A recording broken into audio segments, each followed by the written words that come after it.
မင်္ဂလာပါ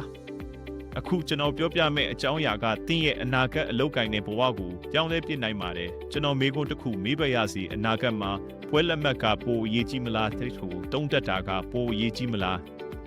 အရင်ကတော့အင်ဂျင်နီယာဘွဲ့ဒေါက်တာဘွဲ့တွေရှိမှအလုပ်ရမယ်လို့ထင်ခဲ့ကြပါတယ်ဒါပေမဲ့အခု Nvidia Sil Jensen 1ကိုယ်တိုင်ကညံဟင်ညံတွေးဟာလျှက်စစ်မီလို့ပဲအလွယ်တကူဝယ်ယူလို့ရတဲ့ကုန်ပစ္စည်းတစ်ခုဖြစ်လာတော့မယ်လို့ Hawking ထုတ်ထားပါတယ်ဆိုလိုတာကစာအုပ်ထဲကဗဟုသုတတွေကိုမမိနေုံနဲ့မလုံလောက်တော့ပါဘူးအဲ့ဒီဗဟုသုတတွေကိုတွေထဲမှာစက္ကန့်ပိုင်းတွင်ရှာလို့ရနေပြီမို့လို့ပါအနာဂတ်မှာကျောင်းကပေးတဲ့အဖွဲလက်မှတ်တွေထက်အကူသုံးပြီးပြဿနာကိုဘယ်လိုဖြေရှင်းမလဲဆိုတဲ့အရေးချင်းကပိုပြီးတန်ဖိုးရှိလာပါလိမ့်မယ်အလုံးလက်မဲ့မဖြစ်ချင်ဘူးဆိုရင်အခုကတည်းကဓာတ်ကိုစတင်တင်ယူထားတင်ပါတယ်ဟာတင်းရဲ့အလုပ်တွေကိုတစ်ဆက်စပိုမြန်အောင်ပိုကောင်းအောင်ကူညီပေးနိုင်တဲ့လက်နက်တစ်ခုပါတင်ကစောက်လို့ရည်သမားပဲဖြစ်ဖြစ်ရုံးဝန်ထမ်းပဲဖြစ်ဖြစ်ဈေးတယ်ပဲဖြစ်ဖြစ်